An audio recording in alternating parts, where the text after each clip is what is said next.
All the pictures I saw today when I woke up were of Greta Thunberg grinning her head off being given a sandwich by the IDF. She's taking it upon herself to get on a boat and ship food there. That is what people do in a protest. Filming a video before they were even intercepted, claiming they were kidnapped, is absolutely reprehensible. I mean, it's just shameful. You're vile. You're a liar and you're vile. Well, there are two distracting sideshows overshadowing the current horrors unfolding in Gaza. The first is Greta Thunberg's selfie yacht, which has inevitably been intercepted by Israeli forces en route to the Gaza Strip. My name is Greta Thunberg and I am from Sweden. If you see this video, we have been intercepted and kidnapped in international waters by the Israeli occupational forces or forces that support Israel. I urge all my friends, family and comrades to put pressure on the Swedish government to release me and the others as soon as possible. No, Greta, you've not been kidnapped, and your choice of words is frankly an insult to the many Israelis who were kidnapped and held hostage by Hamas. 56 of them shamefully remain in Gaza, many of those presumed dead. And no, you're not raising awareness about the humanitarian crisis in Gaza. Many of us have been talking about it daily because we see the horrific scenes of desperation and starvation unfolding before our eyes. The only thing you, Greta, are raising awareness about, as always, is yourself. And on that note, the second big distraction at the moment is this. Answer me that one question. Do you know how many Hamas terrorists you've killed and how many children you've killed? Do you know those two numbers? I know the numbers that came from the IDF. I know the numbers that came from a very established Give me the two numbers. Wait a second. How come you know exactly how many Hamas terrorists you've killed, but you have no idea how many children you've killed? Cares about human life. I just asked you a simple question. At the same time, Hamas is deliberately using the children as human shields. Answer my question. Why is it you know one number but not the other? I'll give you the answer. Because in the end of the day, we never target civilians. We only target the terrorists. Why don't you know the statistics? And look, you can ask this question. Are you saying no children have been killed in Gaza? I didn't say that. Are you saying that? I didn't say that. What are you saying? Said... Well, I make zero apologies for taking a tough line with the Israeli ambassador, who is the Israeli government's former representative in the UK. I asked her 17 times how she could be so certain about how many Hamas terrorists Israel has eliminated, but apparently doesn't have a clue how many innocent children have died in the process. 17 times. She just failed to give me an answer. Well, National Jewish Assembly released a statement which condemns the interview in the strongest possible terms, but has so far not condemned the deaths of so many civilians and children by an Israeli government, which two former Israeli prime ministers have now accused of senseless killing and war crimes. Laughably, their statement says when pro-Hamas apologists appear on his show, they are met with nods and softball questions. Anyone who's watched this show at all in the past 18 months will know how ridiculous a claim that is. What's currently happening is a sustained campaign of abuse and intimidation by people who don't like that I'm calling out what I now see as a war of pointless destruction. I had exactly the same thing, of course, on the other side, when I repeatedly defended Israel's right to respond to the heinous attacks on October the 7th. Back then, they said I was in the pocket of mysterious Israeli paymasters. Now I'm apparently funded by Qatar because I went to a state dinner in Doha to meet the President of the United States. Well, sorry to disappoint you, but nobody pays me to have any opinions about anything, least of all a war. My opinions change as facts change, as everybody should. And no one's going to abuse and hector me into saying anything other than what I actually believe. In a couple of minutes, I'll talk about all this with my panel. But first, I'm joined by the UN Special Rapporteur on the Occupied Palestinian Territories, Francesca Albanese. Welcome back to Uncensored, Francesca. Thank you, Piers. I just wanted to ask you, first of all, your reaction to what's been going on with Greta Thunberg. I've got to say, I have not been impressed by this. I think this was a very distracting piece of narcissistic attention-seeking by somebody with a track record for doing this, who then compared herself by using the words like kidnapped to the people who've actually been kidnapped in this war, which I thought was extremely distasteful. I know you've been talking to her or some of the crew, certainly. What did we gain by this? So first of all, thank you for having me, Piers. I hope we will have a peaceful conversation because I've been up almost all night following what was happening to the flotilla and responding to journalists interested in knowing what was happening. I would like to reframe the whole discussion, if you allow me. So,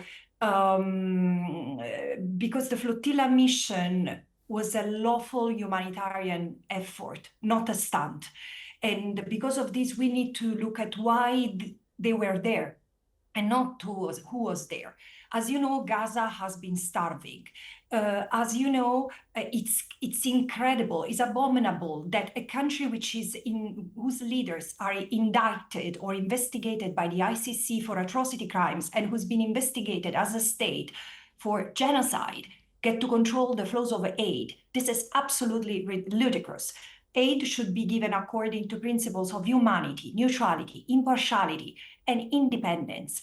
Instead, Israel has turned this into a sadistic abattoir, as Chris Gunness recently put it. So the flotilla has substituted the inept reaction of the international community, which has expressed words of condemnation at best. So what I think is that the flotilla, with all the people who were on board, is all but performative.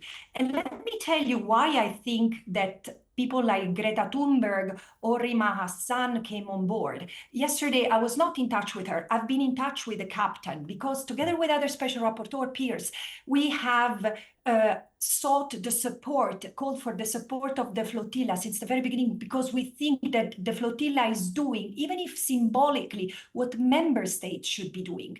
But just a few weeks ago, another flotilla with anonymous activist was hit in international waters. It was probably a crime, and no one has uttered a word. And in 2010, 10 activists were killed, and no one has been held accountable despite a UN investigation. So people like Greta Thunberg and others came on board using their visibility, putting everything in the line. What have they achieved? Honestly, listen, I hear you, but what have they achieved, honestly, other than Greta Thunberg getting her face on a lot of newspapers, right, with a big beaming grin, receiving food, let me finish. All I've seen are big pictures of her grinning her head off, receiving food at the end of her ordeal, which lasted a few hours. She knew exactly what was going to happen. She knew the IDF would not let her anywhere near Gaza. The whole thing is, I think you said, is performative. And I'm not seeing people running around going, good on Greta Thunberg. She's really changed my mind about what's happening there. They've all gone, hang on a sec, you're calling yourself a kidnap victim and your kidnappers are giving you food and then taking you to a safe place afterwards. Why would you use that kind of analogy when actually the war is raging, as you know, because Israel is determined to kill all the Hamas terrorists and get their hostages back who actually were kidnapped? I think you are the only one left who still believes the killing all Hamas terrorists, Piers. Frankly, Israel has such a I said that's what Israel is. I said that's what Israel has said it is trying to do. Not killing Hamas terrorists. I've actually been hang on. I've been very just to be clear, Francesca, I've been very critical of the Israeli government in the last week. But you're still mentioning that Israel is killing terrorists. I'm repeating their mission statement, which they said was to eradicate Hamas and get their terrorists and get their hostages back.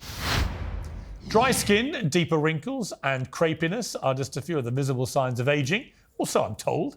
Fortunately, today's show is sponsored by OneSkin. Their topical supplements are designed to help your skin feel and behave as if it's younger. A bit like this.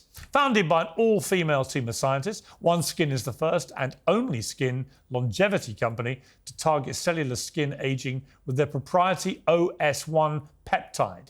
It's scientifically proven to decrease lines and wrinkles, boost hydration, and help with thinning skin. More than 4,000 people have given 5-star reviews for their full line of face, body, sun, and travel-size products. OneSkin believes that skincare is not just to improve how you look, but how to optimize skin biology at a cellular level. Well, we've teamed up to give you a 15% discount with the code PIERS, P-I-E-R-S, at checkout. Just go to oneskin.co, That's co with no M, oneskin.co. I didn't say that this is performative at all, rather the contrary. And the fact that you and I are speaking of this boat is while you have not been interviewing me about the other flotilla who was hit in the middle of international waters, and it was deflagged, which is an incredible violation of people's safe sailing and security. When it happened a couple of weeks ago. It's people like, sorry, I'm not saying people like you, but the media is quite sensationalist, and it has been salivating around the fact that there was Greta Thunberg on the boat.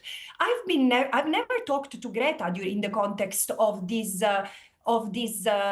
mission. I've been talking to the captain and to the communication room on the ground because I was just interested.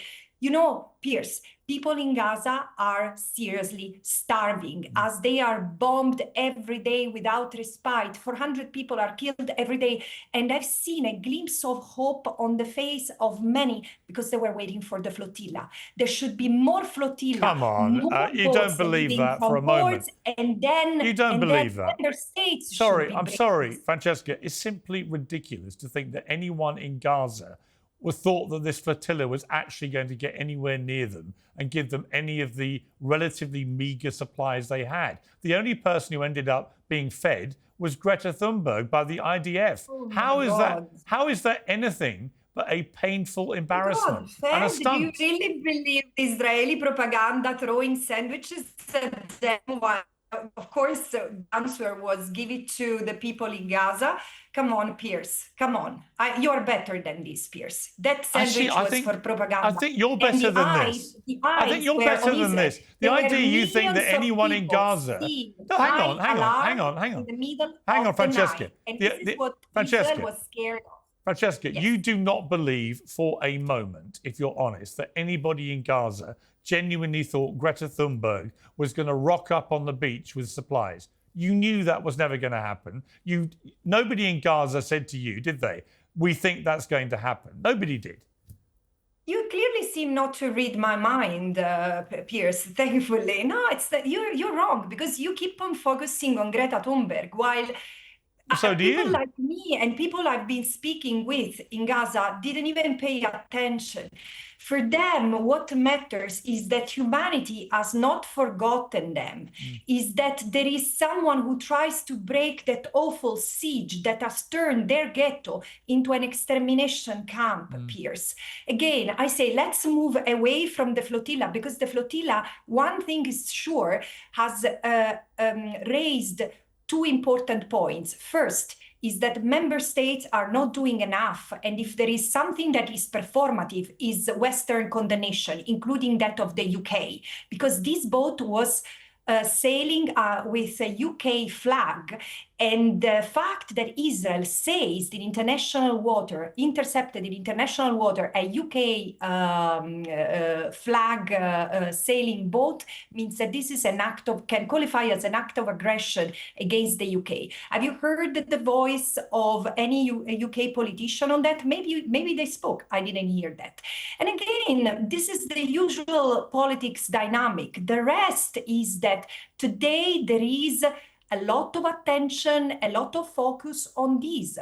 And in 30 minutes, 1 hour, there were millions of people who had seen my alarm and that of others I was on the phone with them as they were encircled by vessels and then by quadcopters. Quadcopters are the drones who are there to shoot, Piers. And I asked these people, guys, put on the helmets, can you? And they say, nobody shot them. Nobody shot them. No one did anything to them. Yeah, but in 2010 they did. Can you predict what Israel will be doing? It's not bad. I was sure that Israel will not give order to shoot at these people because of their visibility. But it takes one person to be in the wrong state of mind for things to go incredibly wrong. 10 people lost their life in 2010, Piers, and we would dishonor their memory if we continue to ignore them and talk about Greta Thunberg. 2010 is a very different story at a very different time. And for you, Piers, but not for the people in Gaza. Hello, because you woke up in 2023 after No, October. I was covering it in 2010. sorry, just to be clear, I was covering it. They had already suffered. I was covering it then. I 1,300 worked at deaths. CNN. I was covering it all then. I've covered this conflict for decades. So don't insult. And you keep on calling Don't be conflict, patronising about when I've covered this and what I've said. If you go back and check, you'll know. But the reality is that despite your heroic attempt to bill this as some great, fantastic protest that grabbed the world's attention, actually most people thought it was a puerile, pathetic stunt by an attention seeker. Where are the statistics, Piers? I really would like to see the statistics, because I don't think so at all. Piers, this is so disingenuous, because it really, look at what's going on around the world. There is support expressed toward the flotilla all over. The flotilla is a joke. Today, from Sorry, Nigeria, I'm from sorry. Morocco. This is the The first time flotilla that was something a like this joke, a happened. publicity. Why are we talking about the flotilla and not It was Gaza? an attention-seeking publicity stunt that was designed to raise attention for Greta Thunberg. Nobody else, no one in Gaza has benefited from this ridiculous stunt. It got nowhere near Gaza. It was never going to get anywhere near Gaza. Obviously, she knew that. We knew that. And if she's that concerned, why is she grinning like a Cheshire cat in all the pictures? What's so funny? You should not be insulting. You should not be insulting the facial expression on anyone. She's insulting my intelligence with her facial expressions. With you, Piers. Well, don't grin. If it's that serious, don't grin. I feel desperately concerned. I feel desperately concerned for the plight of the innocent. I feel let me desperately finish. concerned that a Let me serious finish. journalist talks Let me about finish. the grin on the face of Let me someone finish. who's been sailing for 8 days. Fine, let me finish. And today you talk about her grimace? Fine. Come on. Let me Can finish. we talk about Gaza? I feel very concerned, as I've been saying loudly in the last week, about the ongoing appalling plight of innocent civilians in Gaza. All I can say for sure is that this stunt has done absolutely zero to help any of the people in Gaza. Zero. This is your opinion, Piers, and Yeah. I respect it very much, and it counts 0. Okay. Well, in that case, we will agree to disagree. Thank you very much indeed for joining me. I appreciate it. You don't want to talk with me about Gaza and the awful situation there and the Gaza Humanitarian Foundation. So you just wanted to talk about what you think it's a stunt. Yeah. You called me for that. Yes. So I'm international law expert, and you called me on your program to talk about Greta Thunberg. Well, you've had nearly 20 minutes to talk about whatever you wanted to talk about. I answered your question, Piers. Yeah, you had 20 minutes. If you wanted to talk about something else, talk about something else. However, I won't bother you further. Thank you very much. Till the next one. Bye-bye, Piers. Bye-bye. Well, joining me now, the American-Israeli commentator, Emily Schrader, Ana Kasparian, executive producer and host of Young Turks, PragerU's Shabbos Kestenbaum, who's suing Harvard University over anti-Semitism, and Omar Baddar, the Palestinian-American journalist. Well, welcome to all of you. Let me start with you, if I may, Emily Schrader. The interview I just conducted there with Francesca Albanese from the UN, I just find it extraordinary that anyone would think that Greta Thunberg, with her silly flotilla stunt, was doing anything other than promoting Greta Thunberg. But have I got this wrong? I mean, that was a pretty painful interview to listen to. I actually happen to agree with you very much when it comes to Greta. It was very clear that this selfie yacht was a production for Greta, by Greta, and for Greta. It did very, very little, if anything, to even raise awareness for the situation. And of course, how they framed it, filming a video before they were even intercepted, claiming they were kidnapped, is absolutely reprehensible. I mean, it's just shameful to even use this language at a time when there are dozens of hostages who are still in Hamas captivity, 612 days today. Utterly shameful. And beyond that, the humanitarian aid that they were allegedly taking into the Gaza Strip, which was 100 kilograms of flour, just one truck of humanitarian aid that's being transferred by Israel into Gaza right now contains 25 tons of flour alone. That's 250 times what Greta was bringing in on the entire flotilla. And that's only one truck. So if we say that Israel brings in 100 trucks of humanitarian aid that is then distributed by the Gaza Humanitarian Foundation that they're working with now, assuming that Hamas isn't shooting them, then that means that 25,000 tons of aid, 25,000 more tons of aid are being distributed to Palestinians in the Gaza Strip. by the state of Israel with the production, with the assistance of local Palestinians on the ground, than what Greta was bringing in the first place. So the idea that this had anything to do with helping Palestinians on the ground is absurd. Okay. And I actually agree with you completely that there was nobody in the Gaza Strip that believed Greta was going to roll up on the shores of Gaza and provide humanitarian aid. No, I'm going to come to Omar to respond to that. But just before we move on, I also want to talk about the two interviews I've done, one with the Israeli ambassador to the UK and one with Natasha Hausdorff, the lawyer, in which both of them, I just kept asking the same question, Emily. I'm going to ask it to you. Why is it that everyone on the pro-Israeli side of this can always tell me exactly how many Hamas terrorists have been killed, but they can never tell me how many innocent children have been killed in the process of killing the terrorists? Why are they only counting the terrorists being killed, not the children? This month, Tax Network USA is proudly celebrating the birthday of the United States. Today's sponsor wants to mark that occasion by honouring freedom, resilience, and financial independence. And they're putting their money where their mouth is. All of their services are available with 10% off through to July the 4th. And if you're dealing with back taxes or you miss the April deadline, the penalties could add up very quickly. The IRS is stepping up enforcement, but the specialists at Tax Network USA can help you. Whether you're self-employed, a business owner, or your books are just a bit of a mess. Your consultation is free, so take the first step now. Call 800-958-1000 or visit tnusa.com/peers. 10% of all services through July 4th. taxnetworkusa.com/peers. Well, first of all, I'm not an Israeli government spokesperson and never have been. I've never worked for the Israeli government.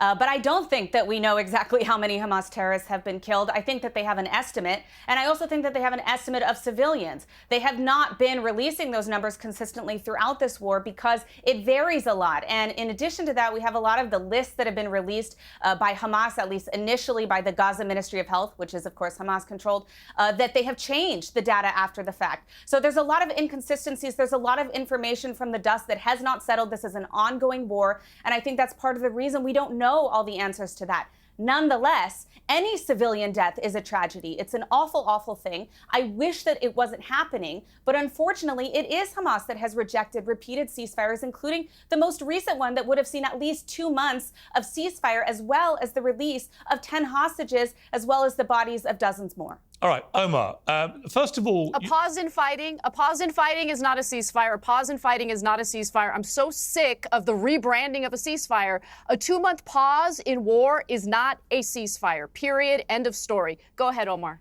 Then Hamas is welcome. Hamas is welcome to release all of the hostages. I said what I said. If you release all of the hostages, that is not a then we can talk ceasefire. That it. This idea that you release the hostages and as soon as the hostages are released, Israel will continue their genocide is unacceptable. Unacceptable. But anyway, continue. You know what else is unacceptable? The fact that there are more than 50 hostages being held by Hamas unacceptable. for more You're than 600 days. Individual. Let me ask you something. Emily. You were on this show. You were on this very show a year ago debating Abby Martin. And you said, you fancy yourself a journalist. During that debate, you said that Israel has no interest in occupying Gaza. Israel is now very obviously and overtly claiming they intend to occupy Gaza indefinitely, and they announced the construction of 22 illegal settlements in the West Bank, which they also intend to annex. Can you now admit to the world that you are incorrect? No, the situation on the ground changes. And beyond that, this could have been avoided in the first place if the hostages had been released and if Hamas had surrendered their weapons, which is something that Israel has stated repeatedly. You're a liar and you're vile. If you continue with the ad hominem attacks, we're not propagandist for going to the get to Israeli any government, and you arguments. disgust me. I'm actually not. I've never worked for the Israeli government. All right. Yeah. Do you have any more actual arguments, or are you just going to hurl ad hominem attacks? Ministry of Strategic Affairs, you've never worked with them? Last time I checked, neither of you are identifying as Omar Baddar. So let me come to Omar. Omar, first of all, I'll talk to you about a few things here. But first of all, your response to the Greta Thunberg Freedom Flotilla. I thought the whole thing was a fatuous waste of everyone's time. Something that was designed deliberately as a publicity stunt, achieved absolutely nothing, and actually made a bit of a mockery of the real plight of people there. No. I think we disagree on that, but let me just say, Emily claims that she is not a spokesperson for the Israeli government. But if you just listen to the avalanche of propaganda she just spewed on television, the question is, would it sound any different if she were officially hired by the Israeli government? And the answer is no. She has no qualms, no intellectual honesty, no moral consistency, and is simply just here to say whatever she needs to say in order to make the Israeli government looks good. So that is pro-Israeli government propaganda. Whether you're officially employed by them or not is entirely secondary. Now, on the question of Greta, I condemn the Israeli government, think but continue. that there is something attention-seeking about protests by definition because you're trying to draw attention to an injustice. And in the case of Greta, she is drawing attention to the fact that Gaza is under siege, that Israel is blocking food from going in, that people are starving inside of Gaza because of the policy that Israel has imposed on them, and world governments are displaying an unspeakable moral failure in refusing to stand up to the Israeli government and insist that food get to the people of Gaza. And so she's taking it upon herself to get on a boat and ship food there. That is what people do in a protest. Yes, she may have known that it's unlikely that the Israeli government and the military are going to allow her to get through, but that doesn't mean that you don't try and challenge unjust systems. That is just basics. I mean, when you think about Rosa Parks refusing to get up and go to the back of the bus, you can say, well, that's symbolic. Well, yes, it is symbolic, but it means something. You can't seriously, sorry, you refuse to just accept Omar, it. you can't seriously. You refuse to accept it. Omar, and let by. Omar, with the best will in the world, you cannot seriously, with a straight face, compare Rosa Parks to Greta Thunberg. Come on. I'm not comparing them. You just did. The point I'm drawing attention to, Piers. You literally just did. I'm saying what's similar about those situations. No, the point of an analogy is to draw on a similarity. The similarity between the situations is not that Greta is like Rosa Parks. What's similar about them is that people in the face of injustice refuse to comply with that injustice. When somebody sees that a captive population is being refused food, we don't just accept that we are not going to go there. Just because you individually do not have the power to force the issue yourself doesn't mean that you try to lead by example so that hopefully other people can force the issue. And collectively, if everybody acted the way Greta did, then we would actually break that blockade and help the people of Gaza. All the pictures I saw this today when I woke up were of Greta Thunberg grinning her head off, being given a sandwich by the IDF. How that helps anybody on the Gaza Strip is completely beyond me. Let me bring in Shabbos. Welcome to Uncensored. I think it's the first time we've had you on. Look, I've had a lot of heat in the last week from the two quite feisty interviews I did, although the idea that me and feisty interviews are somehow a new brand development seems a bit ridiculous. But anyway, I have. And what's been very interesting has been the reaction I've had on social media. A very sustained campaign to abuse me, shame me, threaten me, silence me, all from, it seems, people who just object intensely to me criticising Israeli government policy, when in fact most people in the world right now are criticising the current Israeli government strategy. And the reason for that is that the original mission was supposedly to go after Hamas and get the hostages back. Well, Hamas is still alive and well, and clearly the numbers have been depleted, but it hasn't reduced their ability to run things in Gaza, or the hostages would have been released, and they haven't been. But secondly, if you look at the reality of what they're doing with their blockade, for example, only recently lifted in any capacity at all. For 3 months, they waged a systematic starvation program against an impoverished people, largely women and children, in smashed down areas that have already been obliterated by airstrikes. And that, as even former Israeli prime ministers have said, is war crimes, just open and shut war crimes. So the idea that somehow, if I raise a critical eye at this, I then automatically, according to X and people on there, I'm a Jew hater, I'm an anti-Zionist, and all these things, right, all these terrible things. I'm committing blood libels. It's all complete nonsense, isn't it? Sure, I certainly pity the level of political discourse, not just in our country, but also across the world. This is increasingly why young Americans are being dissuaded from joining the electoral process. We have to stop with the straw man argument. We have to stop with the ad hominem attacks. The reality is very, very simple. On October 7th, Hamas and Gazan civilians went into a sovereign country. They raped Jewish women. They kidnapped Jewish babies. They mutilated communities. If you truly want the war crimes that you just described, which I certainly disagree with of that characterization, it's very simple. Release the hostages, surrender, the war ends tomorrow. Israel has said that repeatedly. I encourage Omar, I encourage Anna, I encourage Mahmoud Abbas. If you truly care about the plight of the Palestinian civilians, we don't need to keep going on. Hang on. Shabbos, hang on. Just return the hostages and surrender. Yeah, if only it was that simple. But what is now clear from the rhetoric of people like the foreign minister, Smotrich, who was on camera last week outlining what the new mission appears to be, which many suspected may have been the mission from the start, although I don't see hard evidence to prove that. But he was crystal clear. We're going to clear all the Palestinians out. And then you see 22 new illegal settlements planned for the West Bank. The mission creep has been extraordinary and is now out in the open and brazen. We want to get rid of the Palestinians, says government senior minister. I mean, it's crystal clear. It's coming out of his own mouth. The problem with that assertion is Bezalel Smotrich is They're doing the war cabinet. Wait, hang on. The problem is Bezalel Smotrich is not part of the war cabinet. Bezalel Smotrich is come off it. You can't believe this nonsense. I heard this from the ambassador. I heard it from Natasha Hausdorff, who's the most sensitive lawyer in the history of lawyers and couldn't take a bit of challenging. But this idea that Smotrich is some unimportant, irrelevant person in the Israeli government is for the birds. He's one of the loudest, strongest, most influential people there. He's the only reason Netanyahu is actually prime minister. And if he yanked his support for Netanyahu, bang, Netanyahu goes. So please do not try and treat me like an idiot by saying that Smotrich is somehow irrelevant. He's obviously not. So if you want to disagree with the answer, you first have to hear the whole answer. It'd sort of be the equivalent of you going on national television saying, well, Marjorie Taylor Greene said X, Y, Z, and therefore that's reflective of the federal government. But Bezalel Smotrich is someone who I proudly protested against. He is not making decisions. She's not in the cabinet. What's the analogy? I don't get it. She's not. No, it would be like Marco. It would be like Marco Rubio doing it, and then it would be highly significant. There's no comparison between Marjorie Taylor Greene and Smotrich. He's the foreign minister of Israel. She's nothing. Hang on. First of all, Bezalel Smotrich is not the foreign minister. That's Gideon Sa'ar. Second of all, Bezalel Smotrich is not making decisions pertaining to the war. What is what's his job title? The finance minister. I'm sorry. He's the finance minister. Let me correct that. I've said that twice. It's wrong. He's the finance minister, the equivalent of the chancellor of the exchequer, which in my country is the second most important member of the cabinet, right? So it would be the equivalent of that in the United States, right? And the idea that that's Marjorie Taylor Greene is nonsense.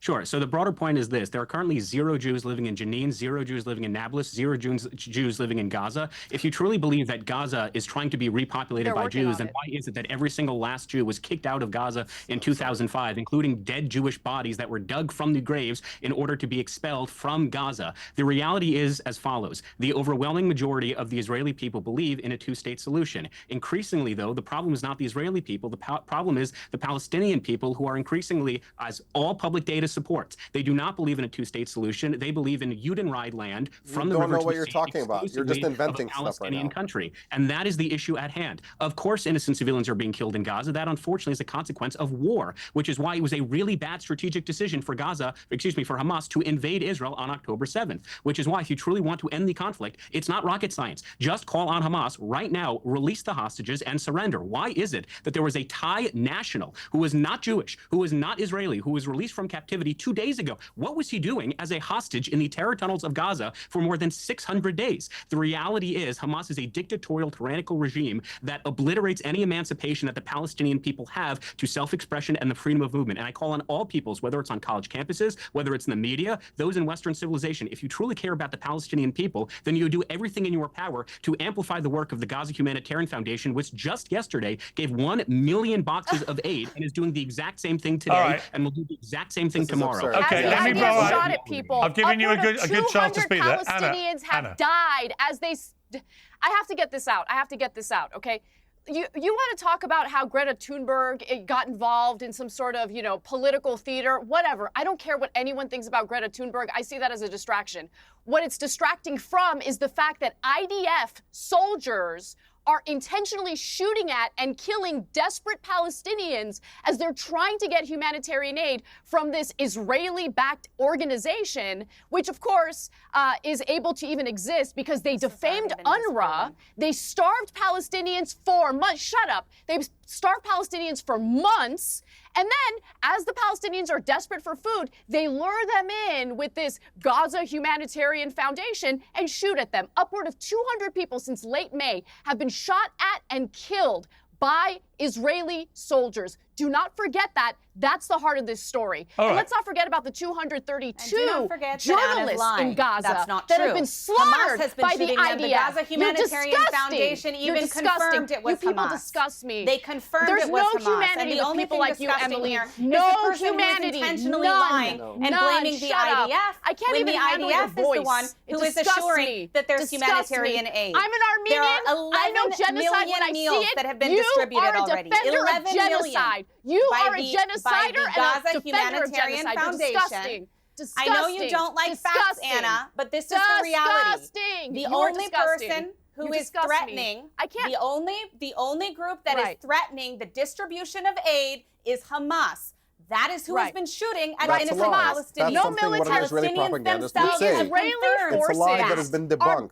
You know what? Including by independent investigations. All right, don't all talk over each other. Don't talk over each other. Like the Israelis are the victims. All right, here's what I would say. Not able to be Emily, here's what I would say. Hamas shot at them. Here's what I would say. We don't actually know for a fact. Hamas shot at them. Okay, we don't There's actually video know. footage. We don't actually know for a fact who has done all this shooting, or how much of it was done by the IDF, or how much by Hamas. I'm sure Hamas wouldn't hesitate to shoot their own. They've done it many times. But we don't know, and there's a reason we don't know, Emily, for a fact, is that the Israeli government continues to ban international journalists from going into Gaza. And there's only one reason. As Jeremy Bowen, the BBC's Middle East editor, said in a very interesting and thoughtful, lengthy piece about all this, there can only be one conclusion, because at the start of this, the IDF took international journalists to the kibbutzes where this horror had unfurled and showed them everything. But ever since then, they banned international journalists from going to see what's happening in Gaza. And the only conclusion of these two positions, one showing what happened to Israelis, but not allowing anyone to see what's happening to Palestinians, the only logical conclusion is that the IDF is doing things they don't want people to see. So, Piers, I'm actually really glad you brought that up. Hang on, Omar. I want Emily to respond to that. I actually agree with your position. I think that the state of Israel should do much more to ensure that international journalists are able to freely enter Gaza. I think that there are other concerns on the ground, like security concerns, because it has been that Hamas has taken international journalists hostage. You know as well as me, Alan Johnston is a great example of this. In 2021, as well as 2014, we saw that Hamas was pressuring international journalists on the ground, not allowing reports to be sent out unless they were approved by Hamas. So there is an actual threat in addition. But the risk assessment should be made by the journalists. It's not for the IDF. I agree with you. Or the Israeli government to determine a risk assessment for independent international journalists. They will decide. I agree with you. They will decide what the risk is. I think that Israel should ensure and do everything they can. I agree with you. I think that Israel should do everything they can in order to ensure their security as much as humanly possible. But there are a lot of factors at play here, including the use of human shields by Hamas, including the pressure on international journalists, including the threat of hostage taking. And so there are a lot of factors that play into this decision. Now, I'm with you on the end result. I think that this is something that Israel really needs to do, and it's critically important because I believe that the information that they find in the materials that they are able to go through, in the materials that even the IDF has released about some of these people, some of the claims that they have made, are things that should be scrutinized by the international community on the ground. All right, Omar. We have to be clear first about who is killing the people who are going to these distribution centers. There's always a pattern that repeats itself over and over again of the Israeli government claiming they had nothing to do with an incident until there's an independent investigation. In this case, in the most recent shooting, CNN did an analysis of the recordings and concluded that the gunfire was consistent with something that would come out of the Israeli military, and that's why they pointed the finger at the Israeli military. And this is a pattern that repeats itself over and over again. You had the killing of 15 paramedics by the Israeli military that initially the Israeli military pretended they had nothing to do with, until the facts were uncovered, until they dug up the ground and saw where the ambulance was buried, until they got the recordings of the incident. And once they're caught red-handed, it's always like, oops, that must have been an accident. But at what point are we going to stop listening to a government that has produced a record of lying over and over again? I mean, they've pointed at a calendar on a wall in a hospital that simply has the days of the week on it written in Arabic, and just assuming that this is for a Western audience that doesn't read Arabic. And so they point at it and say, these are the names of terrorists on this calendar. I mean, we just have to get to the point to where we can't give this government the benefit of the doubt anymore. They and everybody who does apologetics for them, like Emily does, are simply full of shit. There's just no other way to put it. I mean, we have to hold bare minimal level of standard for the information that comes. And I'm sorry, at some point, when you produce a record of lying over and over and over and over and over again, we have to stop taking anything that you say seriously. And we have to look at the fact and to look at a government that is carrying out genocidal atrocities in Gaza, as defined by virtually every expert on the genocide and every major human rights organization. All of them at this point line up and say, these are genocidal policies. We know who's responsible for atrocities being committed against the civilian population that is being deliberately destroyed in Gaza, to pursue what Smotrich said, to empty Gaza out of Palestinians. That is the plan. And just for the record, Hamas had offered to give up governance of Gaza and release all the hostages, but that was not good enough for Israel, because right now Netanyahu is saying the goal is to pursue Trump's plan of emptying Gaza out. Dropsite has done incredible reporting on the details of these negotiations back and forth. And to see Hamas willing to give up governing Gaza and release all the hostages, and Israel still find a reason to say no to that deal, tells you what Israel's real intentions are. And their intentions are about destroying Palestinian existence. And they're doing it in the West Bank as well, except at a slower pace. All right, Shabbos, here's my question for you. It's a genuine question. I expected blowback when I got more aggressive in my questioning of an Israeli ambassador and a pro-Israeli lawyer. I expected it. But the scale of it and the venom and viciousness of it and the deliberately disingenuous twisting of my criticism of an Israeli government policy right now as somehow equating, as many of them did, to Jew-hating and so on, and being anti-Semitic. Appalling allegations for which there's no evidence I've ever been anti-Semitic or ever hated Jewish people. And there wouldn't be, because I don't. But this idea that that's the only default position to anyone who criticizes the government right now, when vast swathes of the international community are criticizing Israel's government for what it's doing. I don't understand that. I mean, I remember when I was editor of the Daily Mirror over here in 2003, I opposed the Iraq War. It didn't mean that I hated English people. So I don't understand why this has to be the default position. And I had it all, by the way, from the pro-Palestinian side at the start of the war, when they all thought I was in the tank for the Israelis. I just thought Israel had a right to defend itself, but I kept asking, what is proportionate? I don't know, I kept saying. What is proportionate? And then I reached the conclusion several weeks ago, having been increasingly critical all year, by the way, and people can go back and check if they can be bothered, but I've been increasingly critical. And then when this blockade started, I thought they're actually starving people now. That is a war crime. You can't starve people.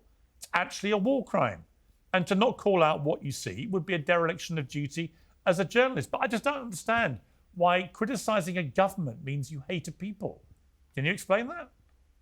Sure, I would definitely agree with you. Whether it's anti-Semitic or not, sort of misses the point. It's just bad politics and it's bad policies. I'm not in the interest or in the business of dictating whether Israeli policy or the Israeli government is orchestrating the war well or not. What I will say is this, and Omar mentioned this earlier, if you truly believe that the innocent civilian population of Gaza are being forced to have this mass starvation efforts, if you truly believe that that is the case, well, okay, Gaza shares a border with Egypt. Why don't you allow, in the exact same way that has been fought in modern warfare of the last 100 years, anytime an innocent civilian population is facing war in their own home front, that you would safely evacuate them to a neighboring country? I remember when Amnesty International, when the Human Rights Watch, when Kenneth Ross said, hang on, when they said that it is Bangladesh's responsibility to take in Rohingya. Why doesn't Egypt help us with ethnic listen? Why don't you just cleansing when listen? they're dealing with overpopulation questions. issues?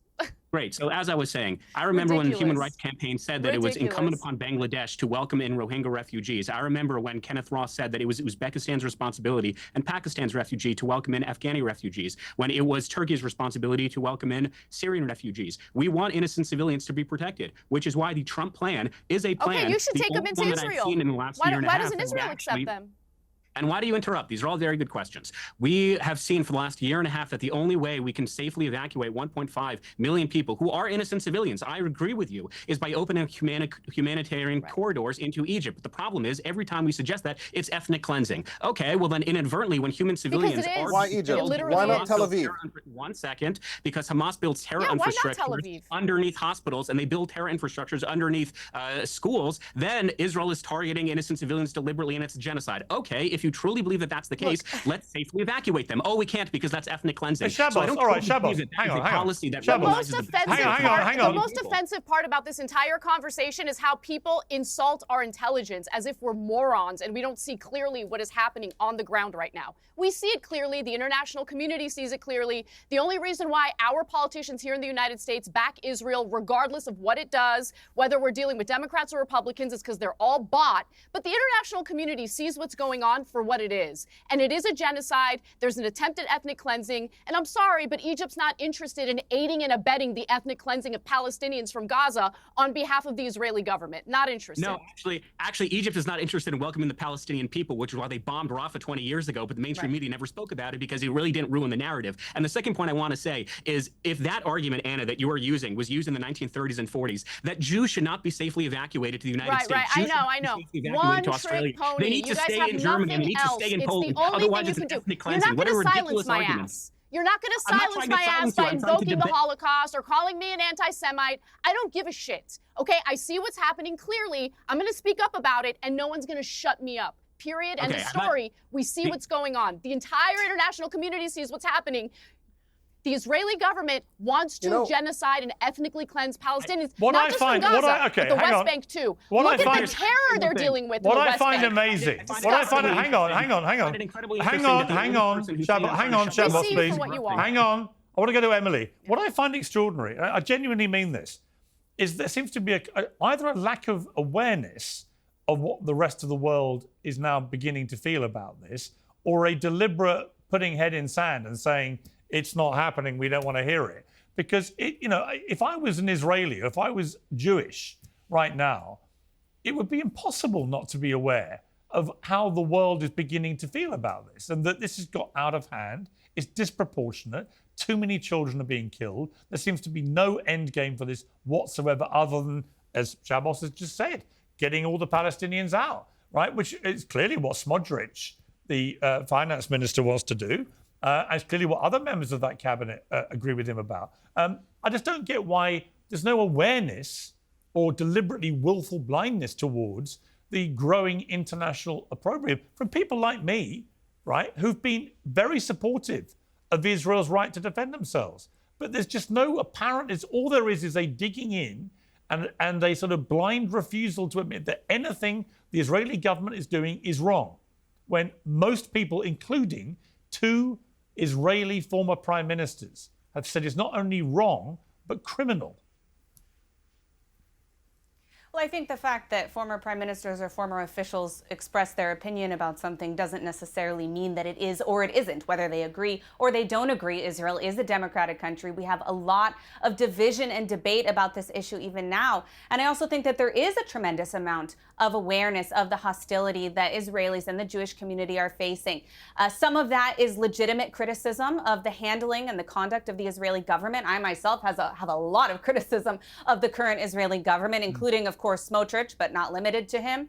And I think that across the world, you see a lot of criticism from the Jewish community as well. Unfortunately, at the same time, we also see astronomical levels of skyrocketing anti-Semitism, of the conflation between criticism of Israel or even legitimate criticism of Israel and anti-Semitism, or anti-Semitism in the name of anti-Zionism. We see attacks against Jewish communities across the world in the name of this cause. And that makes it very, very difficult, even internally. I'm speaking to you as an Israeli, even internally, to deal with problems that Israel has on the ground when there is so much illegitimate criticism and so much unfair criticism that is used to target Israel and exclusively Israel, even while there are all manner of conflicts all over the world. Okay, listen, I hear you. Right now. They're slaughtering kids. Hang on, Emily, I do hear you. Hang on one second, Anna. I do hear you, Emily, on that, right?